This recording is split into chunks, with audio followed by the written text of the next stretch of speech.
আমার হাতে ২টা কারেন্ট বিল আছে আমার নিজের। তো আমি এটা ৪ মাসের কারেন্ট বিল, একটা ২ মাস করে।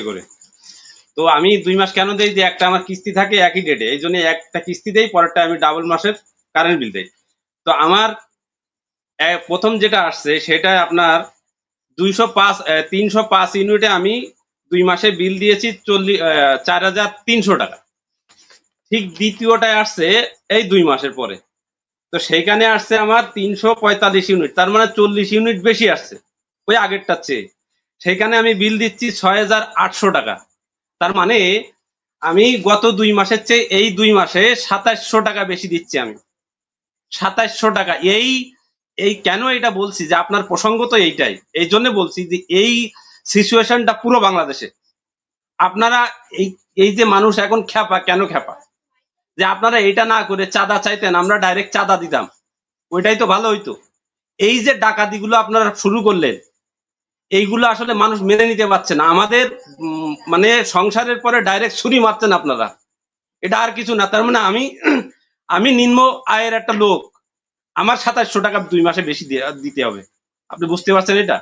আচ্ছা, আমি স্যারের কাছে প্রশ্ন করি, স্যার আমি দেখছি বিগত ৫৪ বছরে যে এই যে স্বাধীনতার ঘোষক নিয়ে শেখ মুজিব আর জিয়াউর রহমানের টানাটানি আমরা বিগত ৫৪ বছরে দেখে আসলাম।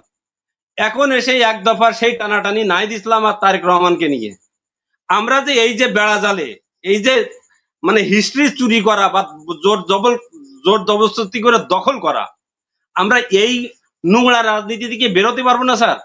আজকে দেখেন যে জুলাই তো কারোর একার সম্পত্তি না, সেটা তো সবারই। এখানে মনে করেন যে প্রদর্শনীটা দেখানো হলো সবই মানে ছাত্র দল, যুব দল, তাছাড়া এর বাইরে কিছু নাই। আজকে একটা জিনিস আপনি বলি, আপনার এই শেষ একটা কথা বলি, এই জাদুঘর যে প্রাইম মিনিস্টার আজকে উদ্বোধন করলো এই গতকালকে, জাদুঘর কি ওই প্রধানমন্ত্রীর একা ছিল? এখানে যারা স্টেক হোল্ডার ছিল, জামাত, এনসিপি, যত রাজনৈতিক দল সবাই মিলে তো এর এই অভ্যুত্থানের মালিক। তো প্রধানমন্ত্রী কি পারতো না সবাইকে নিয়ে এই জাদুঘরটা উদ্বোধন করতে? এটাই ছিল প্রশ্ন স্যার, ধন্যবাদ। জি ধন্যবাদ। আবু জাফর বলেন।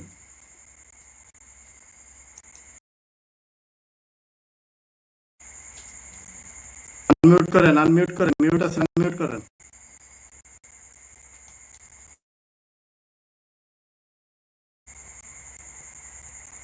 আপনার মাইকটা মিউট আছে ভাই, আনমিউট করতে হবে তো। জি এখন বলেন। শোনা যাচ্ছে? জি শুনতে পাচ্ছি, বলেন এখন। হ্যাঁ, মনির ভাইকে অনেক ধন্যবাদ। অতিথি যারা আছে সকলকে শুভেচ্ছা।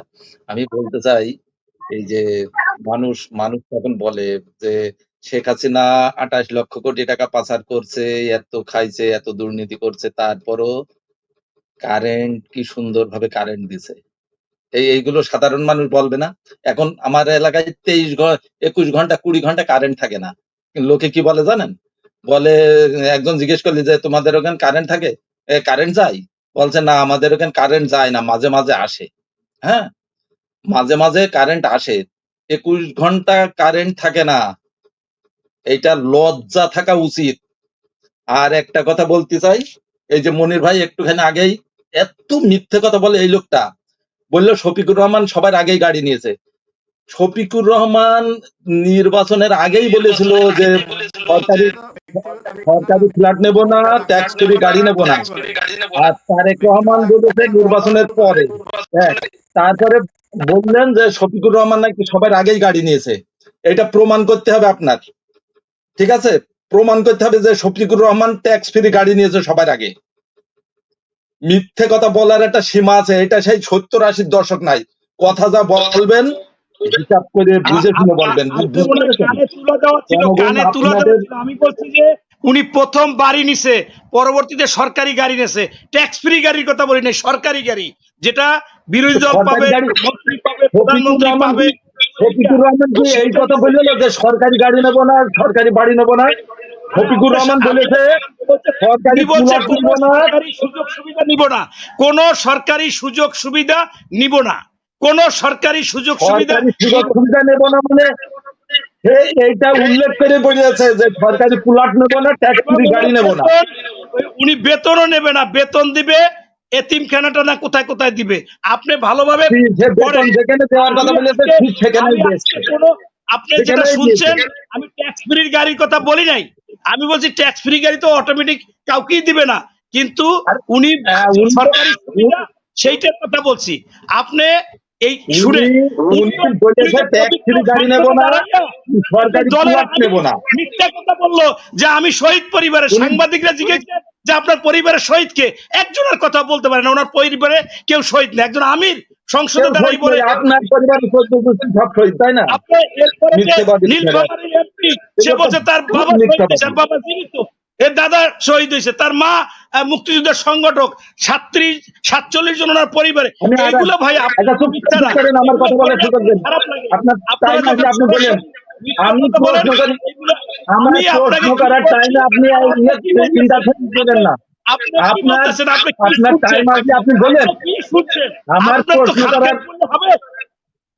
আপনি ইচ্ছা মতো আপনি বললে হবে। আমার উনি টাইম, তো সরকারি বাড়িতে কথা বলছেন। আচ্ছা ভাই উনি আপনি চুপ সরকারি করেন, আপনার যখন বাড়িতে টাইম কথা দেবে বলছেন। তখন আপনি বলবেন। আমার প্রশ্ন করতে দেন, আপনি চুপ করেন। আমি আর একটা প্রশ্ন করতে পারি না। আমরা আমরা বিদেশ থাকি, আমি মালয়েশিয়ায় থাকি 20 বছর। যে যে কোনো দেশে অবৈধ নাগরিক ধরা পড়লে তার একটা বিচার হয়ে জেলগুলো হয়। আরে চুপ করেন, ওনাকে আনমিউট করেন মনির ভাই, ওনাকে আনমিউট করেন। উনি কথা বলতে পারছেন না, প্রশ্ন শুনতে পাচ্ছেন না অন্য মানুষের। তুমি তো ওনার চুপ করেন আপনি, আমার প্রশ্ন শোনেন, তারপরে আপনার সময় দিলে উত্তর দেবেন। এই এই যে অধৈর্য আওয়ামী লীগের মতো, এই জন্যই পচবেন। আমি বলতে চাই যে আমরা বিদেশ থাকি, যে কোনো মানুষ বিদেশ থাকি, কেউ যদি অবৈধভাবে কোনো দেশে প্রবেশ করে, অনুপ্রবেশের দায়ে যদি ধরা পড়ে, তার সেখানে একটা বিচার হয়, জেল জুলুম যাই হোক, 1 মাস 2 দিন 5 দিন 10 দিন যাই হোক হইলো, সেইটা সেই জেলটা খাটার পর, আমি মালয়েশিয়ায় 20 বছর থাকি, এই দেশে যদি কেউ অনুপ্রবেশের দায়ে বা পাসপোর্টের দায়ে, ভিসার দায়ে, ভিসা না থাকার কারণে ধরা পড়ে, এর একটা জেল জুলুম হয় 1 মাস 2 মাস 3 মাস যে কদিনই হোক। সেই টাইমটা খাটার পর আপনার প্রশ্ন করবেন, আপনাকে ব্যাখ্যা, আপনি কি আলোচক হিসেবে আসছেন? আপনার এই টক শো আমি তৈলে আপনি প্রশ্ন প্রশ্ন করছি, আমার এইটাই আপনার প্রশ্ন, আপনি চুপ করেন। আরে মেয়ে, আপনি চুপ করেন, আমার প্রশ্ন করতে দেন। আপনি প্রশ্ন করেন। মামুন বলেন, মামুন।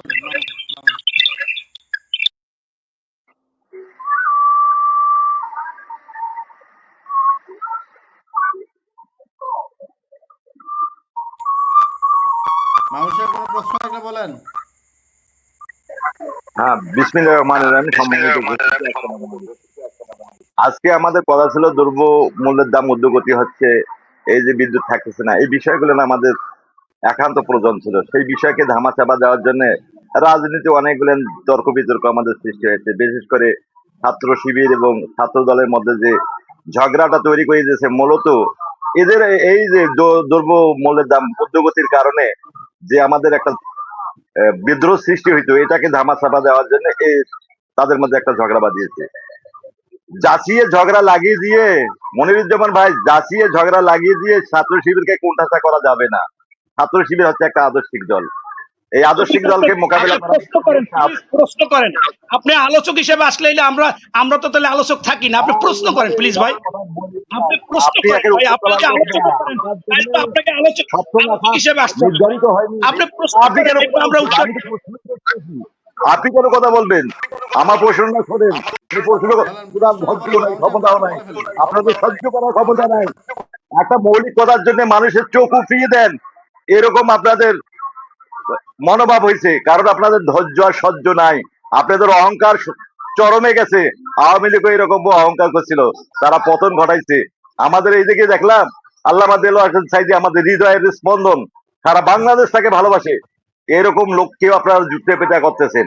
ওই সকল ছাত্র যারা রাত্রে মদ খায়, নারী নিয়ে পড়ে থাকে, যাদের কোনো আদর্শ নেই, তাদেরকে দিয়ে একটা এত বড় মাপের একটা আলেমকে আপনারা কি করলেন?